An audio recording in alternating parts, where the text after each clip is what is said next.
बल्लू अपने घर से निकल पड़ता है। बारिश और तूफान इतना तेज था कि उसमें लाडो का घोंसला जोर जोर से हिल रहा था। अरे वाह, ये खुशबू कहाँ से आ रही है? अरे बाप रे, बचाओ!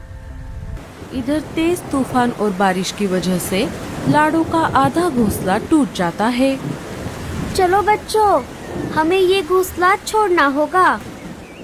अरे मम्मी, वो देखो, लगता है ये घोंसला नीचे गिरने वाला है। बच्चे के ऐसा कहते ही घोंसला धड़ाम से नीचे गिर जाता है। बच्चे और लाडो वहां से निकल पड़ते हैं।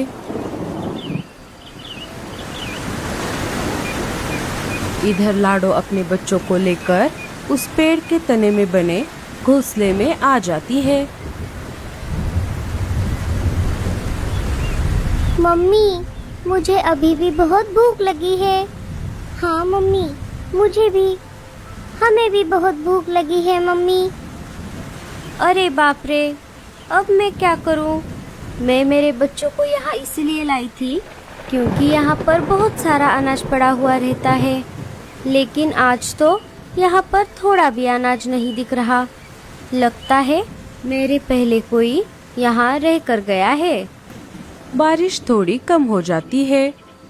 बच्चों, अगर मैं अनाज लाने के लिए बाहर चली गई तो आप घोंसले में अकेले रह जाओगे। इसलिए हम एक काम करते हैं, पापा के आने तक हम इस घोंसले के पास वाले घोंसलों में जाकर उनसे थोड़ा अनाज मांग लेते हैं। ठीक है मम्मी। चलो फिर, तुम सब मेरे पीछे पीछे आ जाओ। लाडो और बच्चे घोंसले के बाहर आ जाते हैं। घोंसले के थोड़ा पास में ही गोरी कव्वी का घोंसला था। लाडो अपने बच्चों को लेकर वहां पर आ जाती है। गोरी, कालू और जग्गू घर के बाहर ही खड़े थे। देखो ना मम्मी, ये बच्चे कितने गंदे हैं। बहन जी, मेरे बच्चे बहुत भूखे हैं और इनके पापा अनाज लाने के लिए बाहर गए हैं। उनके अनाज लेकर वापस आने तक क्या आप थोड़ा अनाज मेरे बच्चों को दे सकती हो? क्या क्या कहा? अनाज? क्यूरी भिखमंगी, अनाज क्या ऊपर से आसमान से टपकता है जो मैं तुझे ऐसे ही अनाज दे दूं?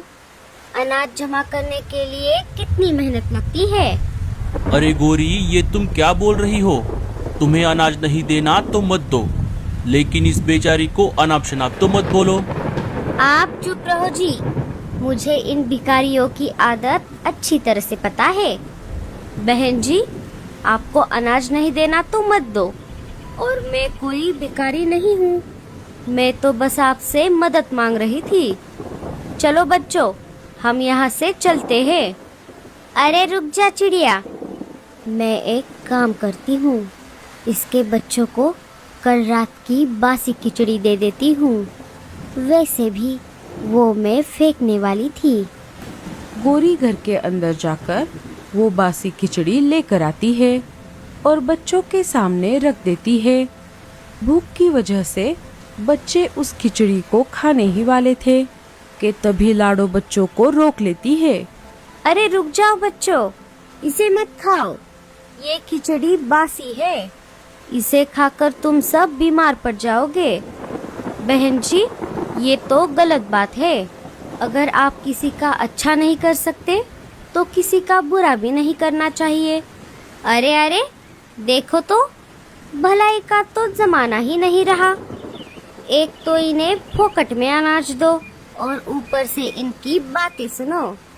क्यूरी, अब क्या मैं तुझे 5 स्टार होटल से खाना ला कर दूं? चल चल चल जा यहाँ से। चलो बच्चों, हम यहाँ से चलते हैं। लाडो अपने बच्चों को लेकर वहाँ से चली जाती है। थोड़ी देर उड़ने के बाद लाडो और बच्चे रानो चिड़िया के घोंसले के बाहर आ जाते हैं। रानो अपने घोंसले की मरम्मत कर रही थी। वो लाडो और बच्चों को देखकर उनके पास आ जाती है। अरे, तुम कौन हो चिड़िया? लाडो सारी बात रानो चिड़िया को बता देती है। अनाज के बदले में मैं आपके घर का कोई भी काम कर दूंगी, बस मेरे बच्चों को अनाज खिला दो। कोई बात नहीं चिड़िया, तुम्हें कुछ भी काम करने की जरूरत नहीं है, मैं ऐसे ही तुम्हारे बच्चों को अनाज खिला दूंगी। अरे मम्मी, इन बच्चों को अनाज दे दो। रानो की माँ बच्चों को अनाज दे देती है। बच्चों को अनाज खाता हुआ देख लाडो की आंखों में आंसू आ जाते हैं। चिड़िया, तुम भी अंदर जाकर थोड़ा सा अनाज खा लो, तुम्हें भी भूख लगी होगी। नहीं नहीं, मुझे भूख नहीं है। बहन जी, मुझे आपके घर का कुछ तो काम करने दो।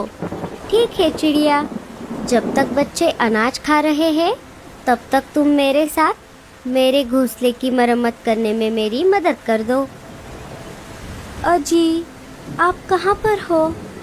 मुझे आपकी बहुत याद आ रही है। इधर बल्लू बहुत देर से अनाज की खोज में घर से बाहर आ गया था। उसे बाहर आए सुबह से शाम हो गई थी। थोड़ी देर और खोज करने के बाद उसे एक बेरियों का पेड़ दिखाई देता है। अरे वाह, ये बेरियों का पेड़ तो कितना बड़ा है और इसे बेरियां भी बहुत सारी लगी है। मैं इनमें से ढेर सारी बेरियां मेरे घर लेकर जाता हूँ, लेकिन पहले मैं इनमें से 2-4 बेरियां खाकर देखता हूँ। अगर ये खाने में अच्छी हुई तभी मैं इन्हें लेकर जाऊंगा। बल्लू 2-4 बेरियां तोड़कर खाने लगता है। ये बेरियां खाने में उतनी अच्छी तो नहीं है, लेकिन कोई बात नहीं, लाडो और बच्चे भूखे हैं। इन बेरियों को खाकर उनका थोड़ा बहुत पेट तो भर जाएगा। इतना बोलकर बल्लू बेरियां तोड़ने में लग जाता है। उसने अभी बेरियां तोड़ना शुरू ही किया था कि तभी उसे अचानक चक्कर आने लगता है और वो वहीं पर बेहोश हो जाता है। बल्लू ने जो बेरियां खाई थी वो जहरीली थी और इसी वजह से वो बेहोश हो गया। इधर बच्चे और लाडो रानो के घर से निकलकर वापस अपने पेड़ के तने में बने घोंसले में आ जाते हैं। मम्मी, आपने तो उस आंटी के घर पर कुछ भी नहीं खाया।